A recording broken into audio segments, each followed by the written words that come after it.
Good morning. তোমরা কেমন আছো? আশা করি খুব ভালো আছো, আর আমিও ভালো আছি। তো আজকের ব্লগটা আমি মামা বাড়ি থেকে শুরু করছি। আসলে আমার বার্থডেতে বুনুরা গেছিল, তো ওদের সাথে আমি মামা বাড়ি চলে এসেছিলাম। এবার তোমাদের একজনের সাথে পরিচয় করাবো। এটা হচ্ছে আমার ছোট্ট মামা, মানে আমার মার কাকাতো ভাই। হাই কর। Hi, hello. প্রাচীন মহা কিছু করছিলাম না, শুয়েছিলাম। হঠাৎ মেশো ভিডিও কল করলো, তাই মেশোর সাথে এখন কথা বলছি। ভাসে দেখো, এদিকে ছোট দিদা মানে আমার মার কাকিমণি বুনুকে কি সুন্দর করে চুল বেঁধে দিচ্ছে। আদরে দুকুল ভাসে পাতায় পাতায় জোটে A few moments later. আচ্ছা, এরপর আমি তাড়াতাড়ি স্নানটা করে আসলাম। আরো আদিম গাছ বুনু আর আমি স্নান টান করে রেডি হয়ে নিলাম, কারণ আমরা এক জায়গায় যাব। গভীরে দেখি ভাসছে দালান আরো আদিম গাছ হবে প্রথমে ভেবেছিলাম যে সাইকেল নিয়ে যাব, তাই একটা বাড়িতে সাইকেল নিয়ে আসতে গেছিলাম। তো ওদের সাইকেলটা ছিল না, মানে নষ্ট বলছিল, তাই না নিয়ে আমরা আবার ঘুরে আসছিলাম। ঘুম পরিরা সুতো আলতো তুলোর মতো। বাড়ি এসে দাদু বললো যে তোরা একা যাচ্ছিস, তো চল আমি নিয়ে যাচ্ছি তোদের, তাই দাদুর সাথেই চলে গেলাম। ছায়ার বুকে দাগ টেনে আঁকি প্রিয় গান দুহাতে মুঠো ভরে আজকে যে এত রৌদ্রু, এত গরম, কিছু বলার নেই। তোমার গালে গল্পের মুখ তুমি প্রচ্ছদে রং দেবে এই তো প্রথমে আমরা চলে আসলাম মিষ্টির দোকানে। আমরা এখান থেকে মিষ্টি নেব। ছড়িয়ে দেবে গল্পের সুখ তারপরে যাচ্ছি কিছু চকলেট নিতে।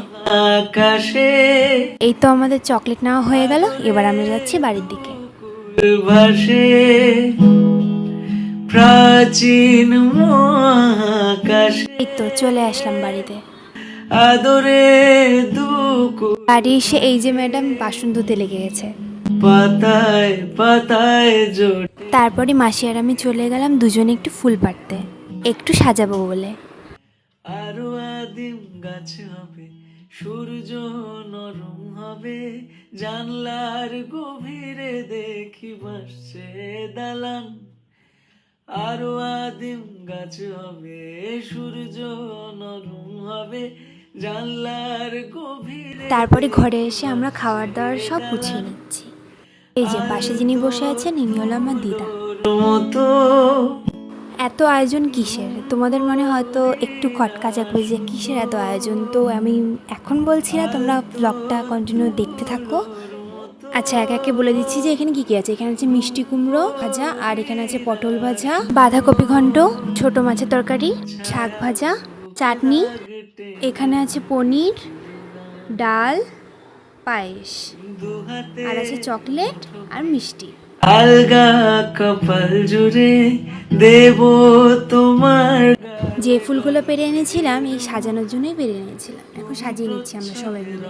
দেবে সব দেব রং দেবে গন্ধে ছড়িয়ে দেবে গল্পের সুখ এই তো আমাদের সাজানো কমপ্লিট। বলো তো কেমন লাগছে?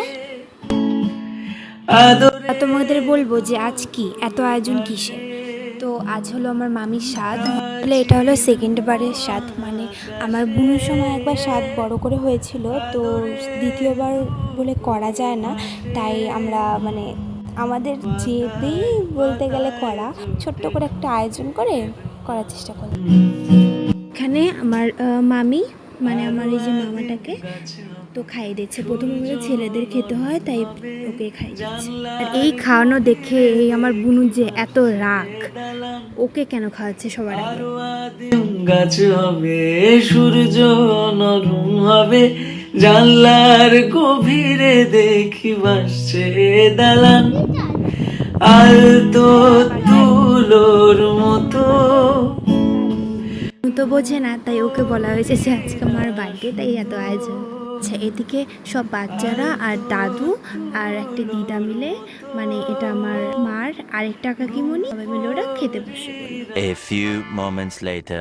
এখন খাওয়া দাওয়া করে আমরাও শুয়ে আছি। দাগ টেনে তারপরে সন্ধ্যাবেলা ভাবলাম বুনু আর আমি মিলে একটু দোকানে যাই কিছু খেতে। হাতে মুঠো ভরে আলগা কপাল জুড়ে দেব তোমার গালে। এই তো আমরা দোকানেও চলে এলাম, আর মারাও দেখি পাশের টোটোতেই ওখানে বসে আছে। আসলে মা বাবারও ওখানে আসার কথা ছিল, তো হঠাৎ করে দেখা হয়ে গেল, তাই আমরা খাওয়া দাওয়া নিয়ে একেবারে বাড়ি চলে এসেছি। তো আজকের জন্য এতটুকুই। ব্লগটা কেমন লাগলো অবশ্যই জানাবে, and like, comment, share and subscribe করতে ভুলো না কিন্তু। তো আজকের জন্য টাটা।